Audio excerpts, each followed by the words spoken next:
هيا بسم الله الرحمن الرحيم. اوكي الرح short and precise one day yaadannoo gabaabaa komantii irratti yaadanaa kannaa turtan wabeeffachuudhaan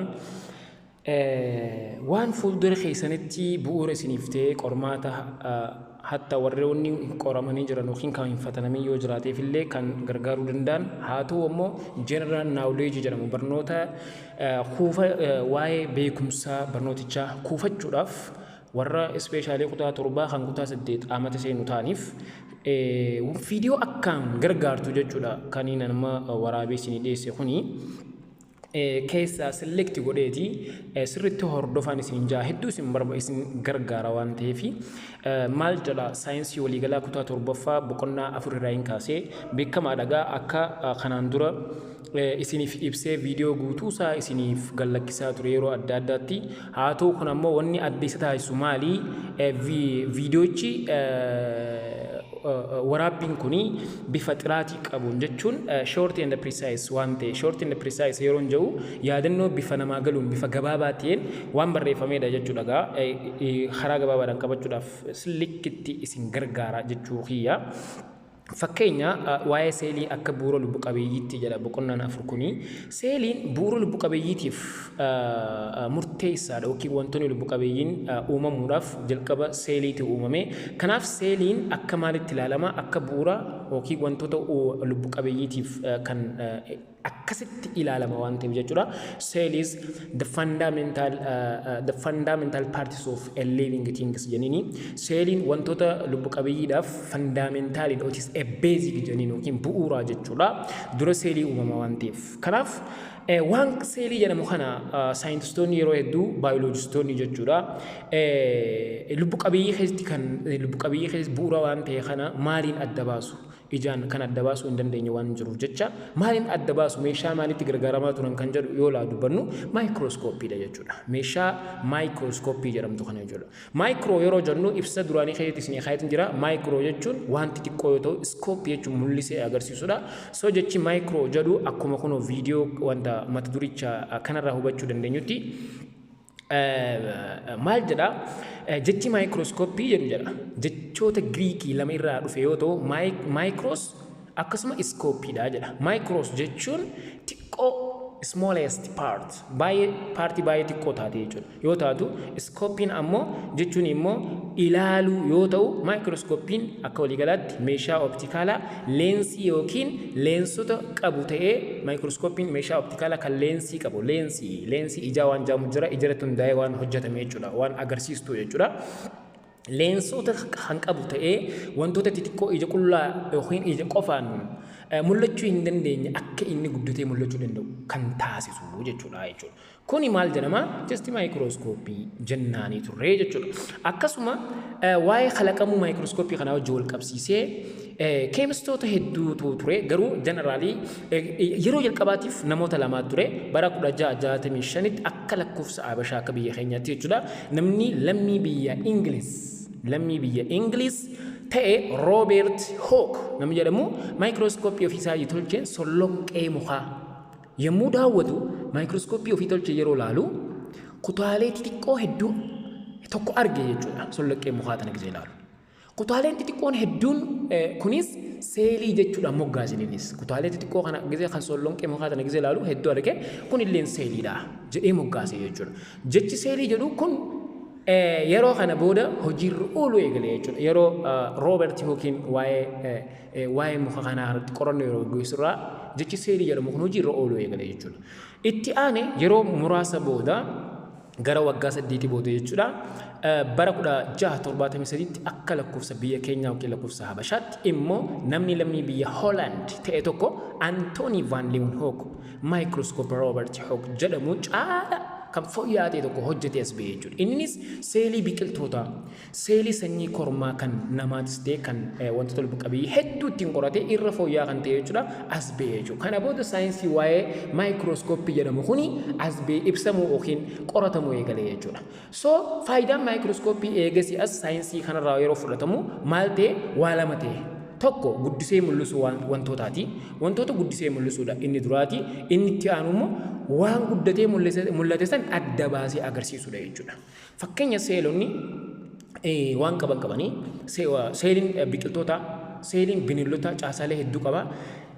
Guddisee erga mul'atee booda caasaan seelii biqiltuu tokko gizee guddatee mul'atu achi keessatti seelota san addaan baasee agarsiisuu hojii isaa ta'e jechuudha. Maayikirooskoopiin hojii lama hojjeta jechuudha. Tokko guddisee si mul'ata akka ati dubbistu faasi godha. Lammaffaan waan san adda baasnee akka nuti beeknu gochuu ta'e jechuudha faayidaan isaa.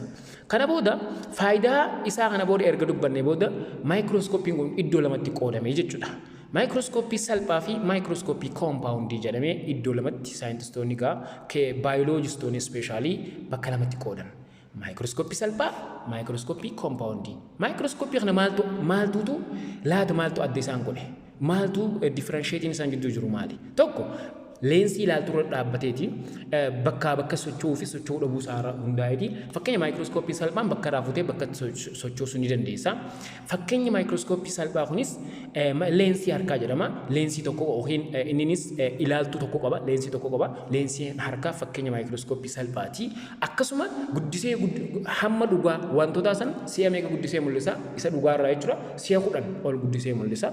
Kuni itti fayyadama irratti garaagarummaa qabaachuudhaan kan ka'e malee faayidaan isaa takkuma.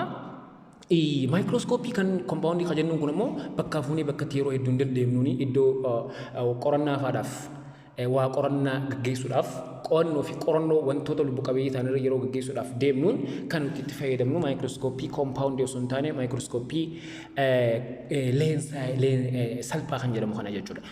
Maali garaagarummaan isaanii? Maayikirooskooppii koompaawundiin ilaaltuu lama qaba. Inninis ilaaltuu lama qaba. Garuu wanni inni guddisee mul'isuun isaa gosa lamaa jira. Tokko leensiin ilaaltuu dandeettii guddisuu mul'isuu adda addaa qaba. As keessatti leensii ilaaltuu waan jennuun kana jechuudha. Leensiin ilaaltuu hedduun isaanii dandeettii eddattoo si'a 10 guddisee mul'isuu fi akkasuma leensii wanteessaa kan jedhamantu jira. Leensii wanteessaa kuni gurguddoo sadiitu jira. Tokko leensii abbaa aangoo gadaanaa jedhamu jira.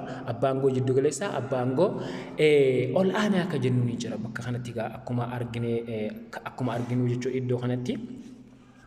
Inni gaxaanaan si'a 4 guddisaa, inni gaxaanaan si'a 4, inni jiddu galeessaa si'a 10, inni kaan immoo si'a 40 jechuudha.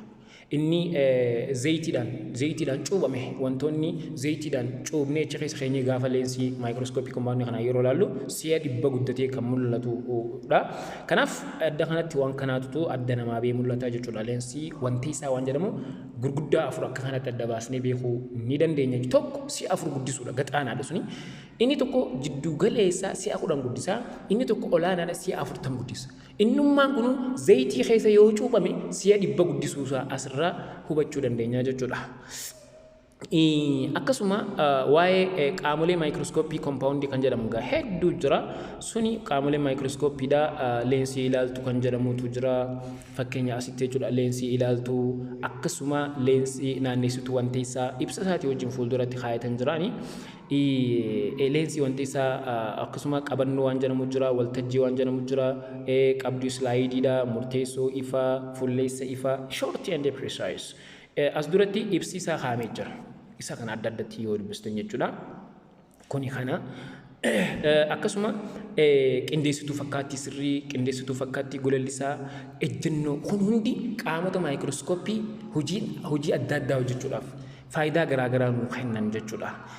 Dubbistanii stop gochuudhaan irraa fayyadamuun ni danda'ama. Kun ammoo deebii gaafilee gilgalaati. Gaafilee gilgalaa kana ofii keessanii shaakaltanii garasitti viidiyoo kaan keessatti hojjetamee jira. Ofii keessanii shaakaltanii eegasii waan kana eega sammuu qabatanii dubbistanii booda ofii keessanii dalaguutu isinirraa eegama. Maaliifi deebisaasaa viidiyoo kaan keessatti osoo ilaalle ofii keessanii shaakaluutu barbaachisaadha. Warri viidiyoo kana daawwatan jechuu fedheeti. Kabiraam waa'ee seelii kanaa yoo dhufnu seeliin bu'uura caasaalee fi dalagaalee lubbu qabeeyyii hundaati jedha. Bu'uura caasaaleedha dalagaalee akkasuma lubbu qabeeyyii hundaati.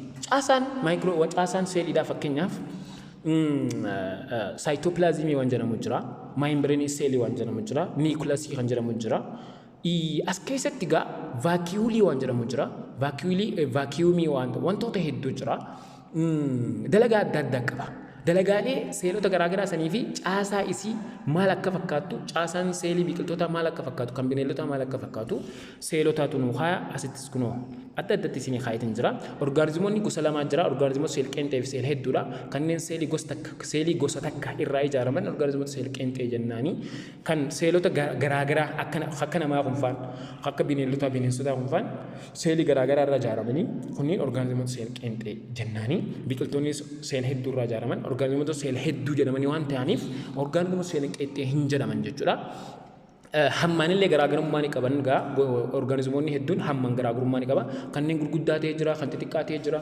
Kun hundinuu orgaanizimoota adda qoqqooduu irratti gaa'e.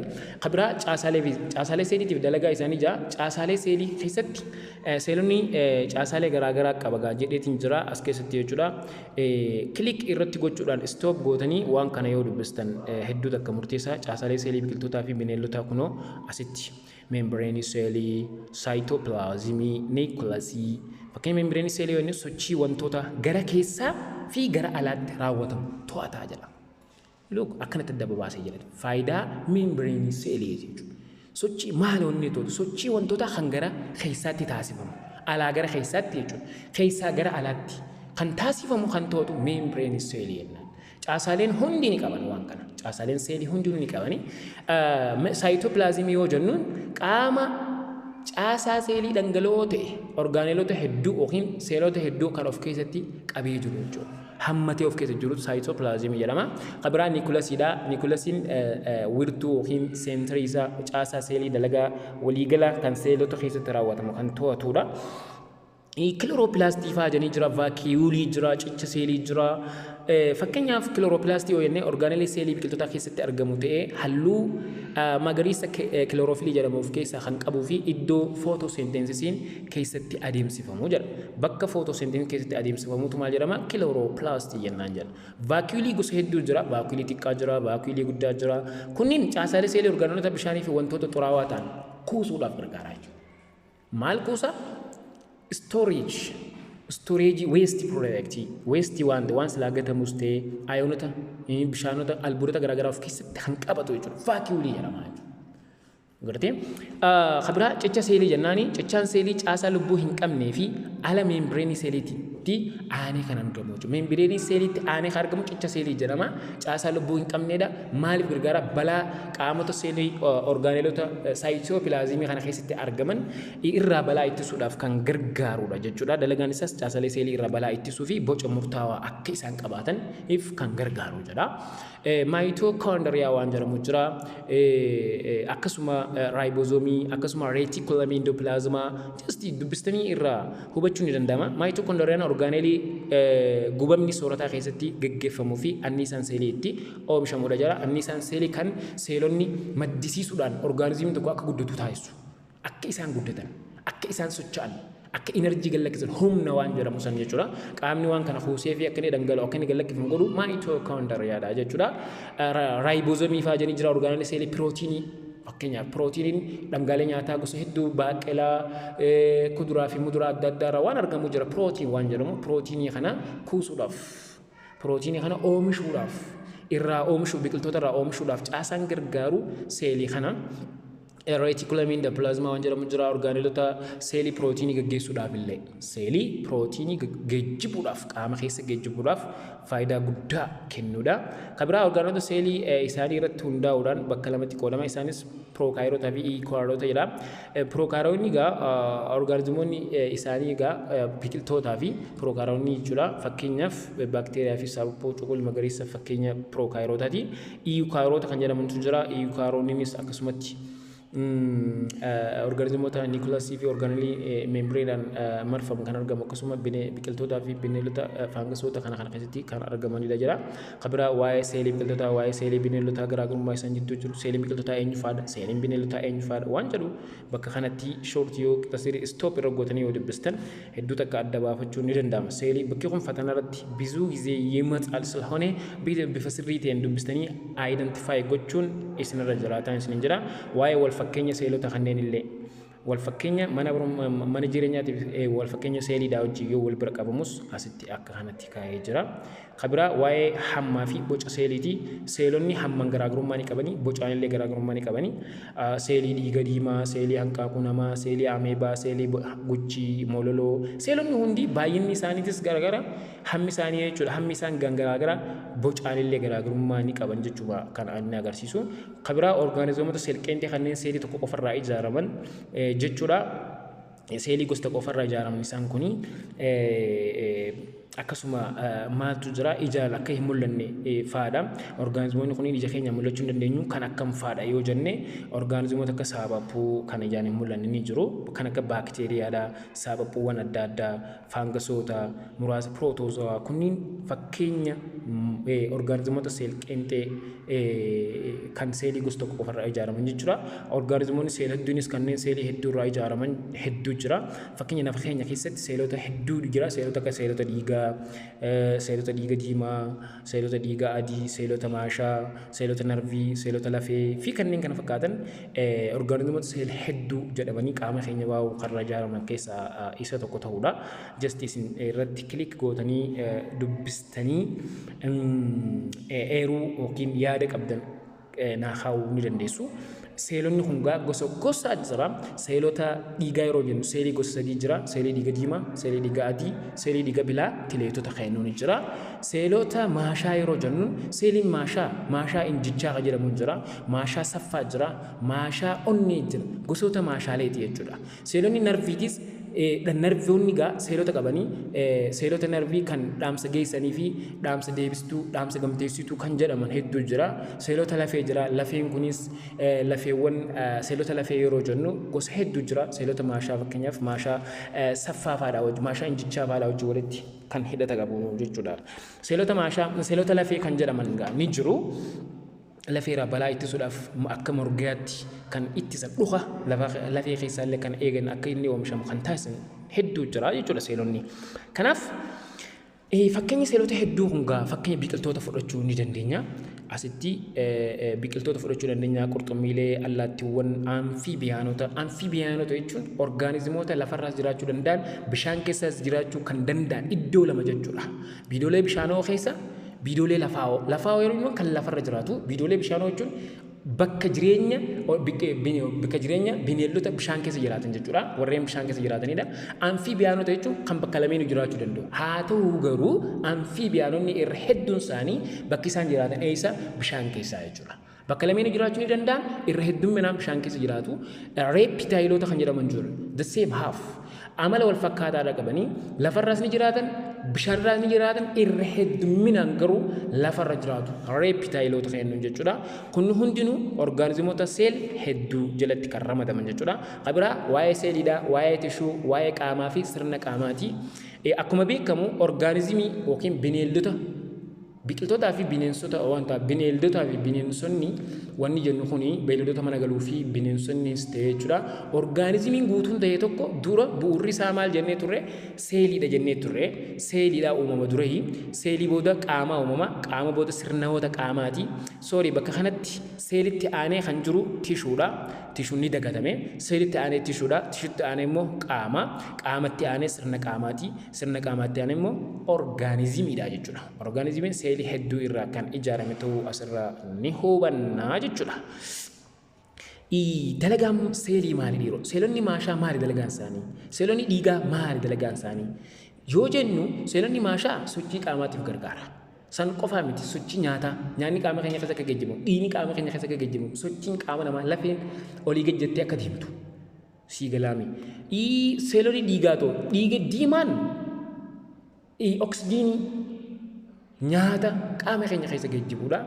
Adiin ammoo seelonni dhiigaa adiidha dhukkuba nurraa ittisuudha kan dhiigni akka ittitu gochuudha pilaatileetonni kuni dalagaa isaaniiti jechuudha. Kuni kana asirraa hubachuun gaanii danda'ama. Seelii narvii yeroo jennu dhaamsa narvaawaa ta'e gara qaamaa geessu qaamarraa fuudhu yeroo qaamni namaa tokko balaa yoo irra ga'e yoo murame dhaamsi dafee gara sammuu dhaqee sammuun furmaatatti kan hidhee seelonni dhiigaa gosoota sadeen keessaa dhiigni pilaatileetota jedhamu dafee dhiigni sun ittitee akka inni dhiigni sun dhangala'uu dhaabu kan taasisu seelota narviiti jennaan. murame dhaamsi dafee gara sammuu namaatti spinal cord ni dhaqa dafamee dhaamsi sun murtii ni argata dhiigni san dafee akka dhangala'oon sun akka dhaabbatu taasisu jechuudha. Tishuu waan jedhamu jira. Tishuunis akkasuma caasaalee walitti gurmaa'uudhaan qaama uuman keessaa isa tokkodha. Dalagaan isaanii gosa hedduudha. Asirraa hubachuu ni dandeessanii sirna qaamaatis akkasuma kanaa jechuudha. Kabiraa gubamu soorataa fi maayitookondiriyaa jira. Nyaanni yeroo gubamu yookiin yeroo bullaa'insi gaggeeffamuu fi maayitookondiriyaa kan nyaata kuusan jechuudha. Bakka kanatti waan guddaatu jira.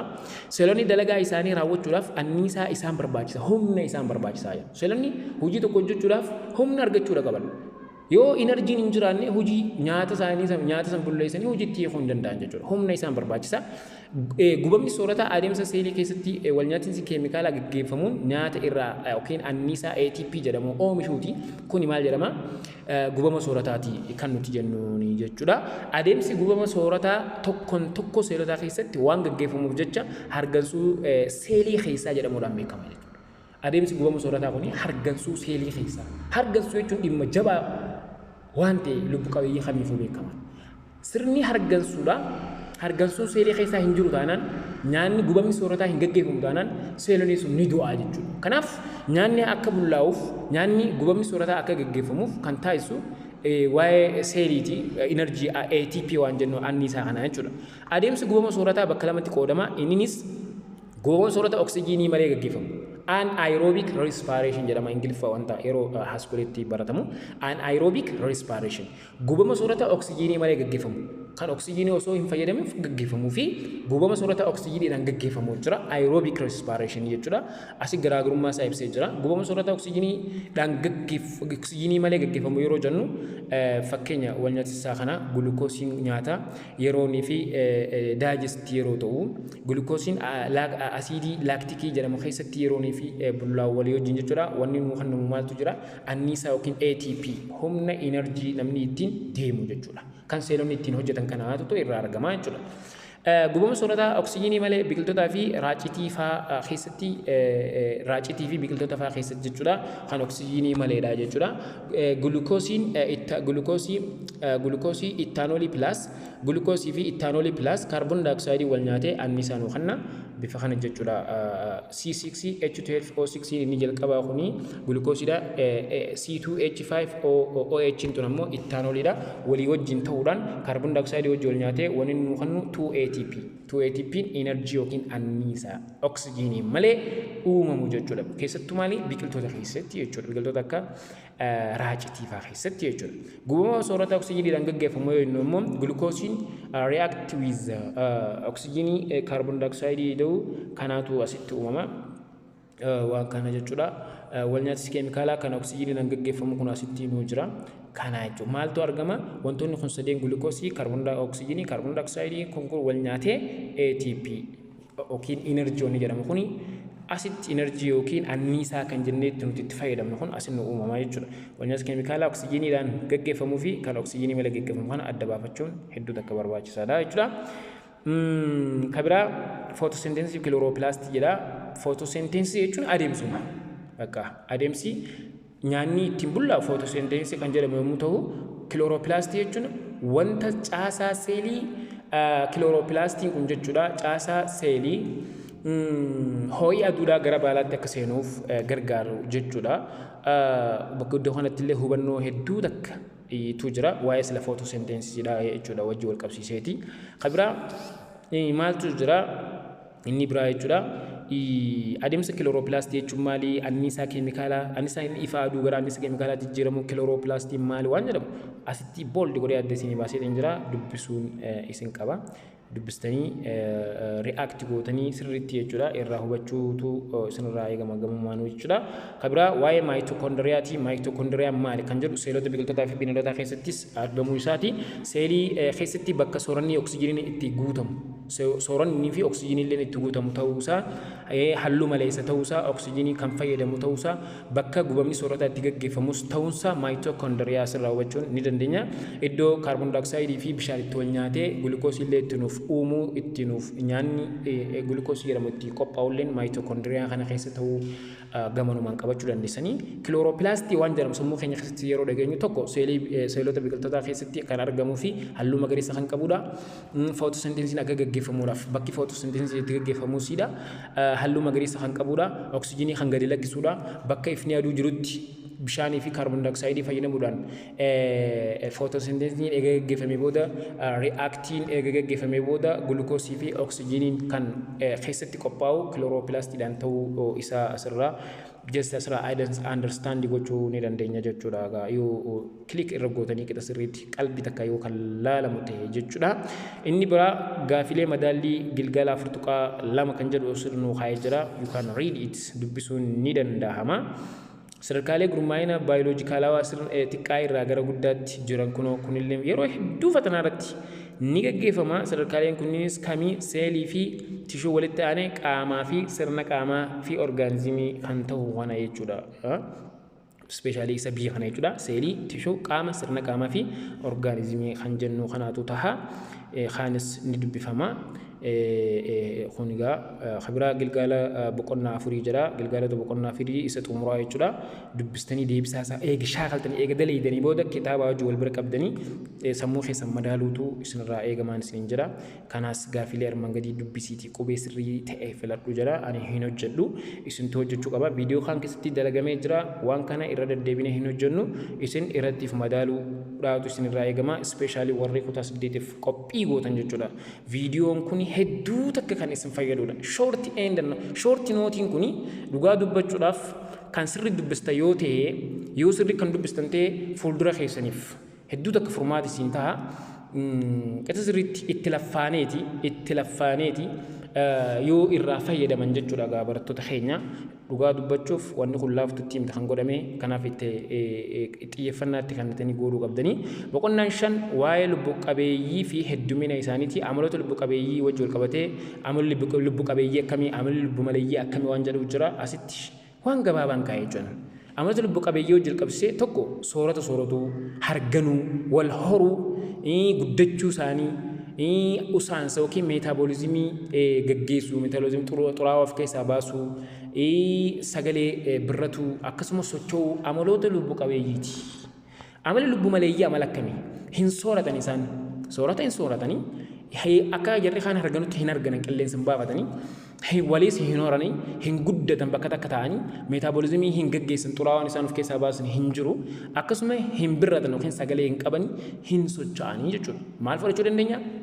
Kattaa fudhachuu dandeenya. Kattaa fudhachuu dandeenya. Kuni kanaa jechuudha. Kabiraa ramaddii fi qaama saayinsawaa orgaanizimoota. Ramaddii orgaanizimoota kan jedhamu kanaa wajjin qabsiisee saayintistoonni ispeeshaalii baayoloojistoonni jechuudha. Waa'ee lubbu qabeeyyii karaa gabaabaadhaan beekuudhaaf waan godhamee turee jira ramaddii orgaanizimoota keessatti jechuudha.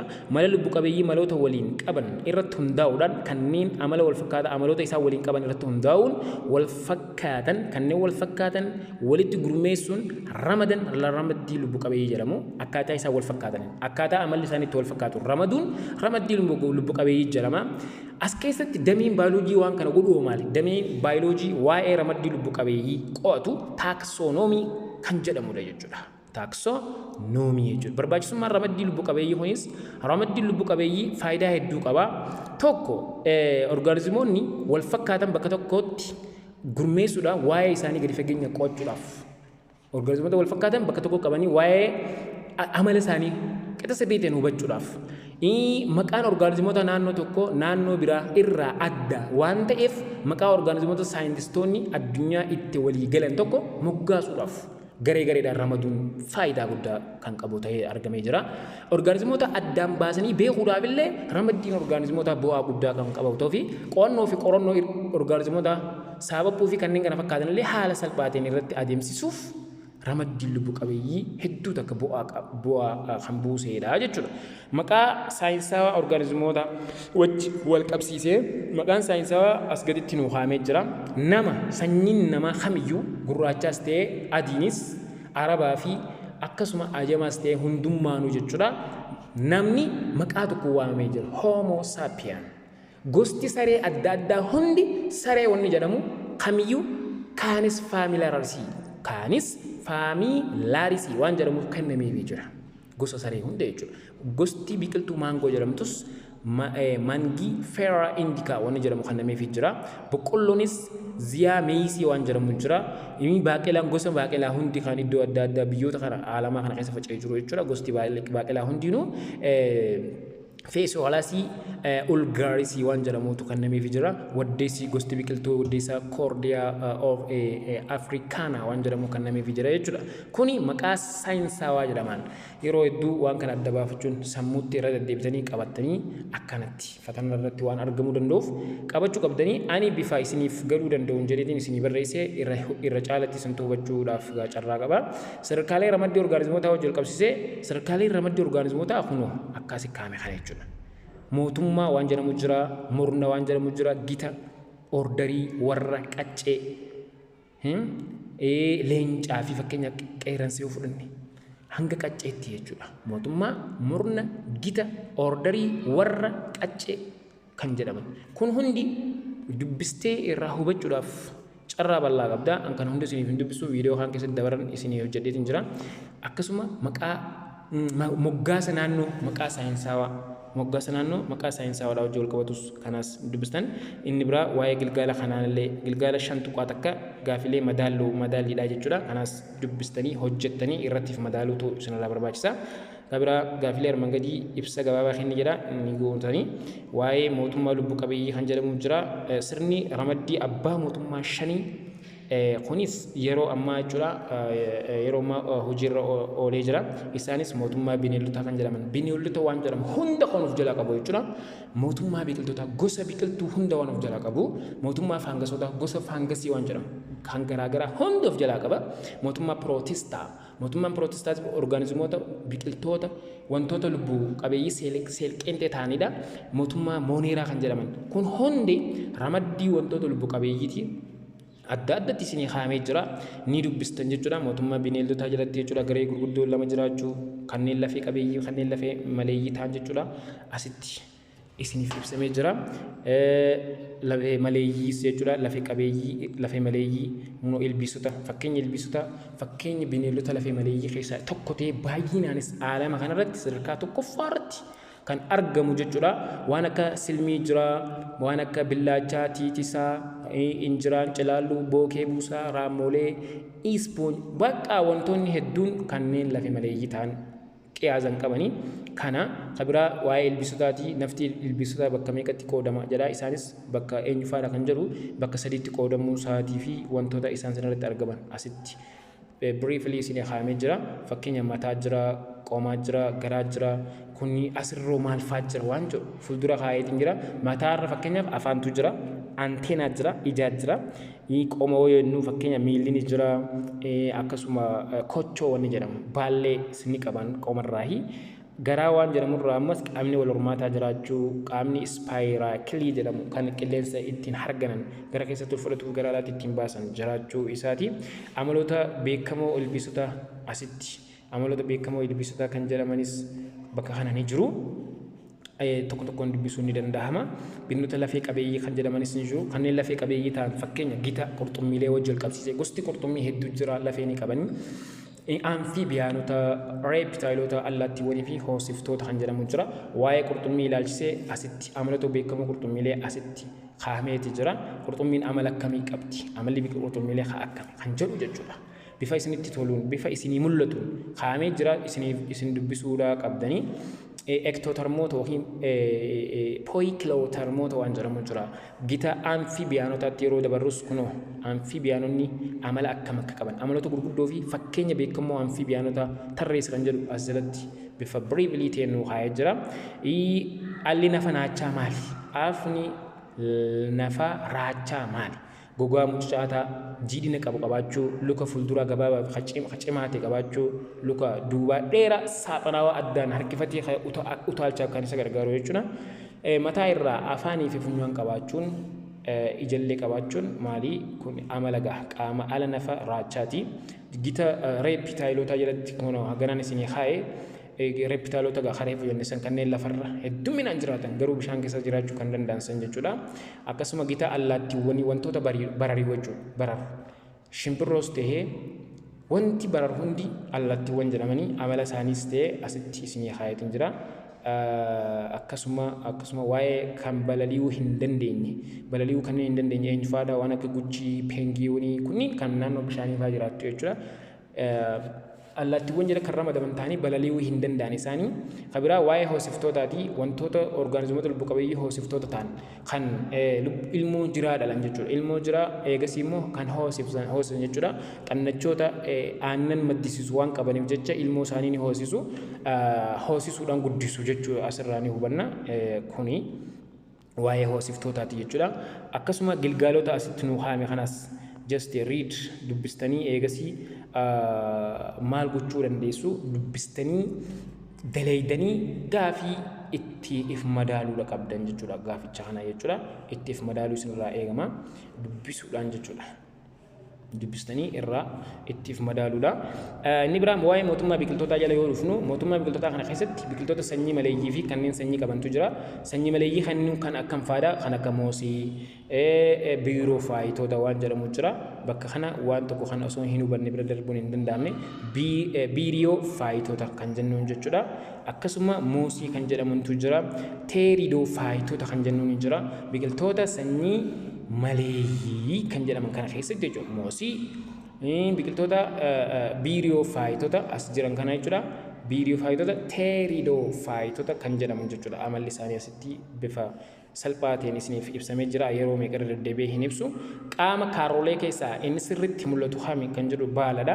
Baalli faayidaa guddaa kan qabuu fi caasaa firoondii jedhamus qabaachuu isaati. Baala kana keessatti adeemsa footosinteesii gaggeeffamu sooranni itti qophaa'u kana yoo dubbiste egaa waa hedduu hubattaa. Biqiltoota sanyii qabeeyyii kan jedhaman sanyii maleeyyii fi sanyii dhabeeyyii jira. Bakka kanallee ijoo dubbiiti. Bakki kunis ijoo dubbii jennaan ijoo dubbiiti. Yeroo hedduu fatanaa irratti waan dhufu jechuudha.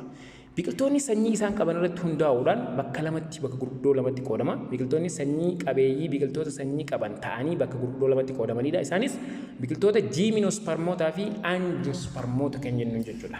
Jiiminospermiin biqiltoota akkamii? Angiospermiin ka akkamii? Ani adda isinii baaseetiin jira asirratti.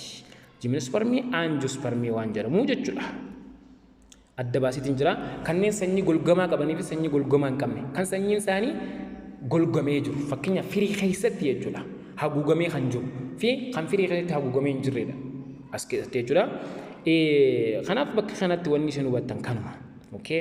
Biqiltoonni jiiminospermii sirna tishuu vaaskularii jirma baalaa fi hidda dhugaa qabanii biqiltoota daraaraa qabeeyyii itti aanuudhaan hedduminaan lafa irra kan jiraatanidha. Jiiminospermoonni biqiltoota sanyii qabanii fi sanyiin isaanii firiin hin golgamnedha jedha. Firiidhaan kan hin golgamin jechuudha. Daarektii sanyiin isaanii akkumatti kan faca'eetuma argamu jechuudha. Angiospermii kan inni kun ammoo biqiltoota angiospermoota biqiltoota daraaraa jedhamuunis kan beekamanii fi sanyii fi firiiwwan waan qabaniif biqiltoota milkaa'ota ta'anidha yaa isaan. Sanyiin ni qaban firiis ni qaban. Firiin isaanii ta'u maal golgamoodha jechuudha. Asitti haguugamoodha jechuudha sanyiin isaanii. Maal keessatti? Firii keessatti jechuudha. Inni bira biqiltoota daraaraa baay'ina kootilidanii isaan irratti qaban irratti biqiltoota daraaraa baay'ina kootilidanii kutaa jechuudha bakka itti adda qoodamu irratti hundaa'uun bakka lamatti qoodama biqiltoonni daraaraa jechuudha. Tokko biqiltoota kootilidan tokkee waan jedhamu jira. Kootilidan tokkee kutaa lama kan qaban jechuudha. Akkasuma kootilidan tokkee malees kootilidan lamee kan jedhamanis ni jiru. Maal irratti hundaa'eeti addaan qoodamuu kan danda'uuf adda qoodamuu kan hin dandeenye jira. Kootilidan tokkeen kan addaan bahuu hin dandeenyedha. Lameen ammoo kan adda bahuu danda'udha. Akkasitti qabattanii fakkeenya ataraa fi atarii yoo fudhatte adda bahuu danda'a. Fakkeenyaaf amma garbuu yoo fudhatte garbuun bakka lamatti adda bahuu hin dandeessu. Kan adda bahuu danda'u kootilidan lamee jedhama. Kan adda bahuu hin dandeenye ammoo firiin suni kootilidan lamee jennaan jechuudha. Kan adda bahuu danda'u kootilidan lamee, kan adda bahuu hin dandeenye kootilidan tokkeedha jechuudha.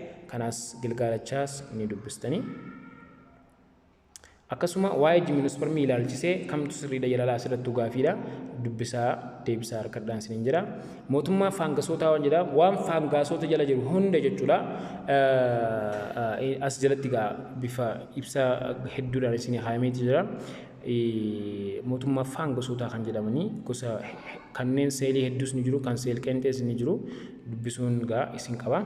Akkasuma gilgaalota 5.4 ni dubbistan ni daleeydanii mootummaa pirootestaa waan jedhamu jira. Mootummaa pirootestaa ni dubbistan komentii jalatti yaada akkanaaf kennitaniin barbaada. Mootummaa pirootestaa jechuun maali? Rifeensee, caasaalee seelqixaa, miil, sooboo, ameebaa kun hundi mootummaa pirootestaa jalatti kan ramadamanidha. Paaraamiseemii, jaardiyaa, miil, sooboo, wanta paaraamiseemii fakkeenyaaf. Miil wanta ameebaa jira. Kun hundi gosoota pirootestaati. Paaraamiseemii maali? Orgaanuu seelqeenxee boca kophee siliipparii fakkaatu ta'ee qaamni isaa caasaa rifeensa jedhamu kan haguugameedha jira. Kanagaa ni dubbista. Paaraamiseemii jechuun akkanaahi just ni qabatta. Saaphaphuu waan jedhamu jira ni qabattanii ni dubbistaa jechuudha. Saaphapuun kan halluu magariisa jira, halluu magariisa kan hin ta'in jira. Kan autotroofikoota fi heterotroofikoota kan qopheessitoota waan jedhamu jira.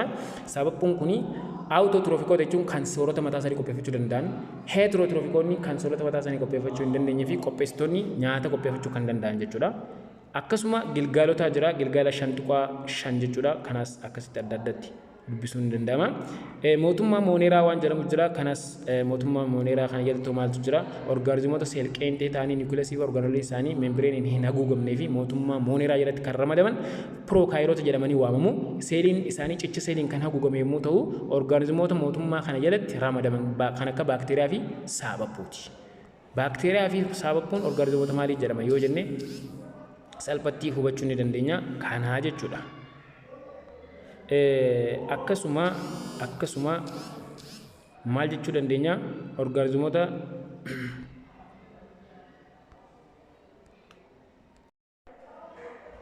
saaphapuuwwan mootummaa mooneeraa jalatti wantoota argamanis dubbadheetiin jira. Gilgaalotas ni hojjettu. Gilgaala 5.6 gaafilee boqonnaa 5 jedha. Asitti isinii kaa'amee jira gaafilee boqonnaa 5 dubbistanii ittiif madaaluudha jechuudha. Akkasuma gaafiiwwan armaan gadiif deebii kenni jedha ni daleeydan jechuudha. Kuni deebii gaafilee gilgaala xumuraatii ni hojjettanii. Inni biraa gilgaala boqonnaa 6ti. Gilgaala boqonnaa 6 waa'ee sila lafaati. Waa'ee lafaa haasawaa. Bocaa fi daayimeeshiniin lafaa maali? Lafti boca akkam akka qabdu? Lafti boca obileet sfeeroidii jedhamu qabdi jedha. Jiyoodisiinoo maali? Saayinsii waa'ee maaliiti? Saayinsii waa'ee boca lafaa, waa'ee hamma lafaa, dirra lafaa, harkisa waa'ee lafaa wajjin qabatu kan qoratudha. GPS waa'ee argama lafaa wajjin qabsiisee jiyoodisiin kan waa'ee argama lafaallee kan ibsu jechuudha. Kaartaadhaa wajjin qabsiisee argama ardiilee kan agarsiisu saayinsii jiyoodisii jedhamudha. Kana as keessatti ijoo dubbii waan irraa hubatta waan akkanaati. Akkasuma daayimeeshinii lafaa waan jedhamu jira. Handhuura lafaarraa lafti gara daangaatti fageenya akkam akka qabdu daayimeeshinii lafaatiin hubachuu ni danda'ama. Asittis wantoota akka fakkeenyaatti nu hannaman kana laaluu ni dandeessanii. Fakkeenya nu hannamee dalagamee jirudha. Viidiyoo kaan deeggaramtanii dubbisuu wal bira qabatanii hojjechuun isinirraa eegama. Kutaaleen lafaa maaltu jira? Tokko kiraastii jira. Kutaalee lafaa kan jennuun jechuudha. Kiraastiin ni jira. Meentiliin ni jira. Koorii kan jedhamanis ni jira. Akkasuma koorii keessaa koorii alaa jira. Kuni kutaalee maaliiti? Kutaa lafaa jechuudha. Waa'ee kutaalee lafaa bakka lafti itti qoqqoodamtu jechuudha. Kabiraa gilgaala 6 takka sila waa'ee fakkii boca lafaa, waa'ee raadiyeesii lafaa kana jechuudha. Kabiraa sochiilee lafaa lafti taasiftu sochii gosa lama taasisuu isiiti. Tokko sochiin lafaa akkami? Maaltu jira? Sochiilee lafti taasiftu wajjin wal qabsiisee jechuudha. Jiyooseentirikii waan jedhamu takka jira. Akkasuma heeliyooseentirik waan jedhamu jira. Saayinsiin kun lameen sila waa'ee sochii lafaatii wajjin wal qabata. Jiyooseentirikii, heeliyooseentirik waan jedhamu tokko kan wantoonni uumaman hundi aduutti wanta lafatti naannawa jedhu agarsiisu saayinsiidha. Saayinsii jiyooseentirikii fi heeliyooseentirik kana keessa akkasitti adda baasee jira. Tokko maal jedha? Lafa wantoonni pilaanetonni hundinuu lafti handhuura pilaanetotaa ta'uu ibsudha. Tokko immoo aduun handhuura pilaanetotaa ta'uu waan agarsiisudha. Bakka kanatti jechuudha. Kanaaf bakka kanattis yaada hedduu takka dubbistanii irraa hubachuun isinirraa eegama.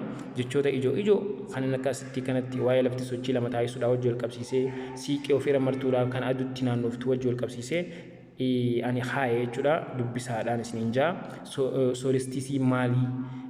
Fageenya jiddugaleessii orbitii lafti aduutti naannoftu qabdu akkamii? Gilgaala 6.3 fuula lafaa irratti dheerinni guyyaa fi halkanii kan wal qixa ta'u yoomii waan akkana jedhamu viidiyoo kanallee deeggaramtanii ibsa isaa argattanii hojjedhaa ittiif madaalaan isin jaa kunis gilgaala boqonnichaati asirraa jechuudha ittiif madaaltanii viidiyoo kan ilaaluudhaan hojjedhaan isin jaa kanneen hundaa'u jechuudha.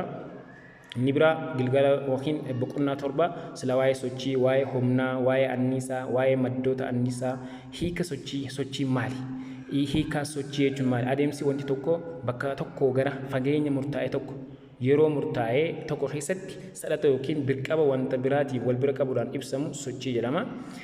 Sochii jechuun adeemsa bakka tokko kaanii waan tokko bakka takka ittiin geessu dhiibuunis ta'e kuni sochii jedhama. Akaakuuwwan sochii gosa hedduu jira. Tokko sochii daandii sirrii jira, sochii gomboobaa waan jedhamu jira, sochii geengoo, sochii martoo, sochii hollannaa. Kun hundi gosoota sochii as keessa isin kaa'ee jechuudha. Maali akka isin dubbistanii viidiyoo kan keessatti ibsaatiin ture kanarratti immoo dubbistee hubachaa akka deemtuuf isin barreesse. Sochiin daandii sirrii sochii akkamii? Fakkeenya qaamolee safartamoo fiizikaalaa qaamoleen safarri isaanii battalatti yookiin karaa biraatiin gaggeeffamu qaamolee safartamoo fiizikaalaa jedhama. Sochii daandii sirrii keessatti jechuudha. Qaamolee safartamoo fiizikaalaa kun bakka lamatti qoodamudha. Qaamolee safartamoo bu'uuraa fi qaamolee safartamoo diriirfamoo waan jedhamu jira. Kunoo maalirratti hundaa'eeti? Akkamii beekuu dandeenya? Qaamoleen safartamoo kallattii haa akkamii? Kanneen kaal qabeeyyii ta'an kan kaal dhabeeyyii ta'anoo haa akkamii? Waan jedhu as jalatti isinii kaa'amee jira jechuudha. Qaamolee safartamoo fiizikaalaa jira. Kan akka fageenyaa, kan akka qaxxaamuraa, saffisa, ariitii, guula. Kun hundi fageenyi waan akkamii? Fageenya jechuun maali? Qaxxaamura jechuun maali? Qaxxaamurri fageenya kallattii itti wajjin wal qixa ta'uu isaa. Akkasuma saffisa jechuun maali? V jechuudha. Dubeen isaas V'dhaan kan ibsamu ta'uu, saffisa dhaabbataa, saffisa jiddu galeessaa, saffisa dhaabbataa, saffisa jiddu galeessaa kana jechuudha. Akkasuma fakkeenyota shallagamoo kan jedhu asitti eega shaakaltanii booda viidiyoo ta'an deeggaramtanii dalagamaa ture waan ta'eef yoo daaraktii wal bira qabdanii waan ifii keessanii shaakaltanii wajjin wal bira qabdanii hojjedhaadha. Fakkeenyi dalagamee jira. Dura shaakaluun isinirraayi. Kabiraa waa'ee ariitiiti. V jechuudha. Ariitiin maali? Saffisni ariitiin qabu maali? Ariitii jechuun maal jechuudha? Ariitii jiddu galeessaa maali? Ariitiin averaging isaa jechuudha. Ariitiin jiddu galeessaa maali? Ibsa isaa asirra kaa'amee jira. Ariitiin saffisa kallattii wajjin wal qixa ta'uu kan agarsiisu. Akkasuma iddo bu'een guulaa maali? Guula jechuun maal jechuudha? Yuunitii waltawaa guulaatu maali? Meetir par sekondii ta'uusaa fi fakkeenya shallagamuun guulaa wajjin wal qabatu. Kanaas foormulaa asirra kaa'amee jiru wajjin fakkeenya kanarratti viidiyoo kanarratti isin hojjedhee wajjin wal bira qabdanii cheeggootanii hojjechuu qabdu jechuudha. Gilgaala torba tokko akkasii. Humni jechuun maali? Hiikaan humnaatoo maali? Humnaa fi humni harkisa akkamii akka qabdu, lafti humna harkisa akkamii akka qabdu asitti force is equals to mass times acceleration jechuudha. F is equals to formula humnaati. Formulaan humnaa F wal qixni ta'a mass times acceleration hanga baay'isuu guula kayyennu jechuudha. Akkamitti arganna asirrattis fakkeenyaan dalagamee jira. Yeroo hangi tokko nu kennamu guulli yeroo nu kennamu meetir par sekondiidhaan jechuudha. Achirra dhaabbattee humna barbaaduu ni dandeessa. Force is equals to mass times acceleration waan jedhee jiru jechuudha. Akkasuma asitti humna harkisa lafaa wajjin wal qabsiisee taateewwan humnaa, humni taateewwan akkamii qaba? Taateewwan humnaa wajjin wal qabatan waa'ee sochii warratti uumamu humna safaruudhaa wajjin wal qabsiisee SI unitiin humnaa maali? Newton meetiriin maali? SR saayikniikutoo waan akkam maal akka moggaasee Gilgaala torba tuqaa lama maali kan jedhu kana just stop irra godhaa dubbisaa deemuudha tu isinirraa eegama. Waa'ee fakkeenya waa'ee anniisaa wajjin wal qabsiisee hiikaan anniisaa maali? Gosawwan anniisaa jijjiiramuun anniisaa ta'u. Anniisaa ifaarra gara anniisaa keemikaalaatti, anniisaa ifaarra gara anniisaa elektiriikiitti, jijjiiramuu anniisaalee, anniisaa sochii, anniisaa kuufamaa, anniisaa makaanikaalaa, anniisaa ho'aa, anniisaa keemikaalaa, anniisaa elektiriikii, anniisaa nikulaarii fi kanneen kana fakkaatan tokko tokkotti ibsamee jira. Fakkeenya anniisaa sochii kineetikii enerjii jennuun ibsisaa kunoo.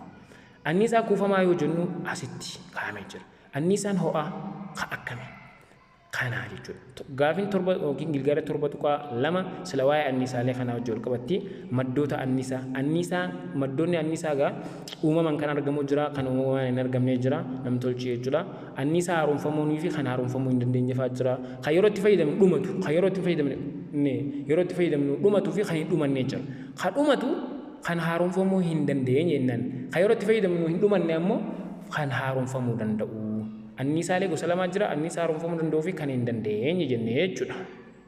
Okay, kan akkasin naa qabattanii anniisa aduu waan jedhamu jira anniisa bobaa anniisa bubbee anniisni aduu maali asitti jechuudha. Anniisa aduun anniisaa wantoota hunda bu'uura anniisaa wantoota hundaatiif kan kennitu yommuu taatu bakka kanatti waa hedduudhaa wajji wal qabata waa'ee soolaaraa waa'ee elektiriikii maddisiisuu jechuudha waa'ee footosynthesis wajji wal qabsiisee anniisa aduu bu'aa guddaa qaba. Anniisaan boba'aa maali? Wanyaati keemikaalaa mootora keessatti gaggeeffamuun maaltu uumamuu danda'a? Anniisaa kamtu gara anniisa sochiitti jijjiirama kan jedhu jechuudha. Anniisa bubbee wajji wal qabsiisee sila waa'ee sochii qilleensaa bubbee wajji wal qabsiisee jechuudha. Haala qilleensa naannoo akka inni qabbanaa'u gochuu anniisa bishaan keessatti ifaan akka inni maddisiifamu anniisaan bishaan keessa gaggeeffamu haa akkam anniisa makaanikaalaa gara anniisa kuufamaa yookiin anniisa sochiitti jijjiiramuudhaan bishaan irraa madda anniisa haayidrooelektiriikii jedhamu akkamitti kennamuu danda'ama akkamitti maddisiifamuu danda'a anniisa nikulaarii yeroo dhukaafamu yeroo lolaafis ta'e yeroo dhukaafamu anniisa akkamtu achi keessa jira gosa anniisaa kamtu achi keessa jira jennee waa'ee anniisaa humna achi keessa jiru san hubachuun ni danda'ama. Anniisa nikulaarii jechuun maal jechuudha asirraa just hubachuu keessan dabalata gaafilee gilgaala keessa isin kennamu kana ittiin yaalii godha hojjedhaadha. Inni biraa akkasuma waa'ee sila waa'ee gilgaalotaatii wajjin kan wal qabatu waa'ee qabeenya uumamaa wajjin wal qabatu miidhaawwan qabeenya uumamaa raguu danda'u sababoota qabeenya uumamaa manca'uu danda'an manca'insa bosonaa baay'ina uummataa wajjin wal qabatee baay'achuun uummataa maal akka ibsu baay'achuu uummataa bakkeenya beeyladootaan qotamu waa'ee baay'achuu uummataa irraa kan ka'e hanqina uumamuu danda'u waa'ee faalama qilleensaa waa'ee hanqina hedduu uumamuu danda'u jee saayinsii waan lafa kaa'e asitti qonna boodatti hafaa fayyadamuudhaaf kana wajjin diinagdeen akka kufu wantoota taasisan jechuudha kan asirra kaa'amee jiru. Manca'insi bosonaa to'achuu akkasuma itti fayyadama bobaa wajjin wal qabsiisee akkamitti akka wanna godhamu anniisaawwan haaromfamuun itti fayyadamuu lafa jiidhina qabuu fi sirna kunuunsuu dandammanqinsa kutannoo hubannoo hawaasaaf uumuu kun hundi adeemsa anniisaan ittiin gaggeeffamudha. Kun ammoo gilgaalota gaafiiti.